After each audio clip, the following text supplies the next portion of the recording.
Les amis, bonjour. Aujourd'hui, on va parler des pertes blanches.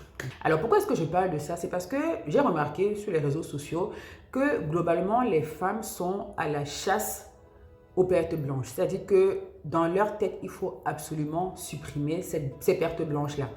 Et de fait, il y a beaucoup de personnes, d'influenceuses qui profitent donc pour vendre différents types de produits, différentes perles et compagnie qui sont censées justement vous débarrasser de ces pertes blanches-là, vous nettoyer parce que a priori c'est sale.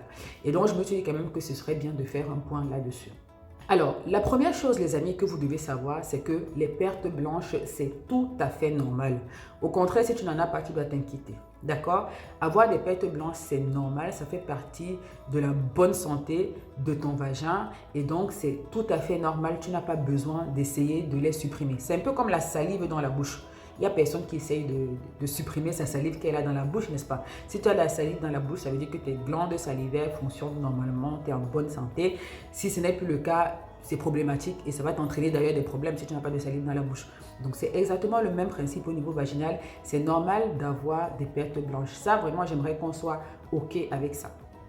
Maintenant, comme tout organe, le vagin peut être soumis à des difficultés, à des problèmes, à des infections, etc. qui peuvent modifier les pertes blanches. Et donc, je vais te donner ici quelques signes qui doivent être inquiétés. Alors, tu dois être inquiet si tes pertes blanches sont inhabituelles, sont différentes de d'habitude. Ça peut être différent de par la couleur. Normalement, les pertes blanches, comme le nom l'indique, sont blanches, un peu transparentes. Si elles deviennent jaunes, marron, vert, ça doit t'inquiéter. Ça veut dire qu'il y a peut-être une infection, un déséquilibre au niveau de la flore vaginale et tu dois consulter.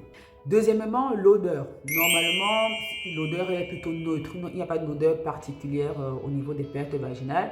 Donc, si ça se met à sentir fort, ça sent du poisson pourri, par exemple, ça, tu dois consulter. Petite parenthèse à ce niveau pour l'odeur.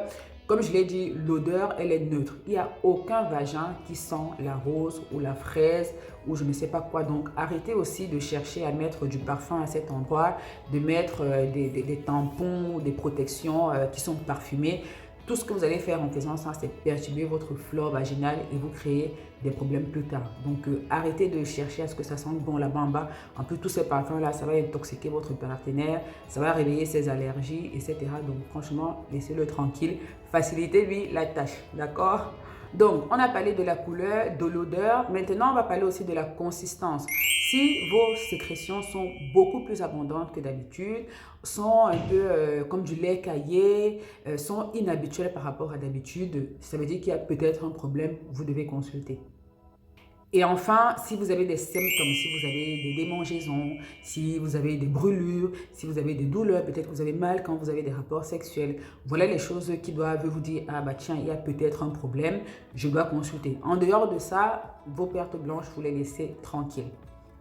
Alors justement, les problèmes qu'il peut y avoir à cet endroit, c'est des infections par déséquilibre de la flore vaginale. Bon, la flore, j'en avais déjà parlé dans un autre sujet. Je vais vous mettre éventuellement le lien de la vidéo. Un problème, par exemple, qui est très fréquent et qui concerne beaucoup de femmes, malheureusement, c'est la mycose vaginale.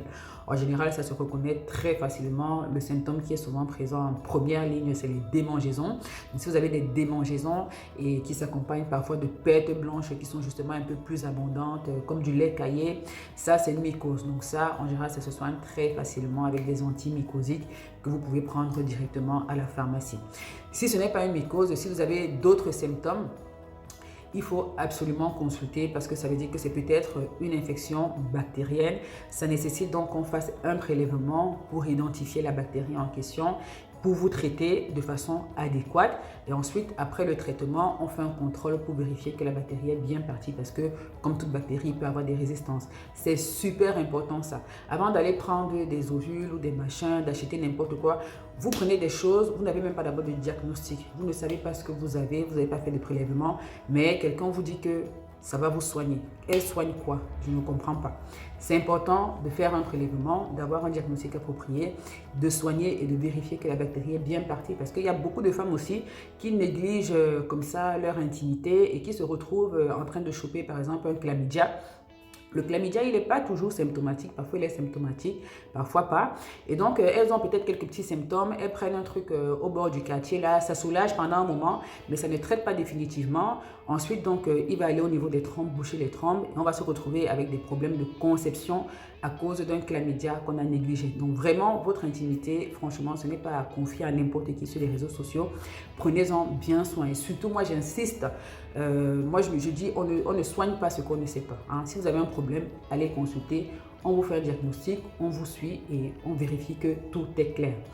Donc voilà, j'espère que cette mise au point va vous être utile, va vous être salutaire. J'espère que vous avez bien compris. Si c'est le cas, dites-moi dans les commentaires. À bon entendeur, écrivez salut dans les commentaires, que je m'assure que vous avez bien compris. Et moi, je vous donne rendez-vous dans une prochaine vidéo pour un nouveau sujet. D'ici là, prenez bien soin de vous. À votre santé.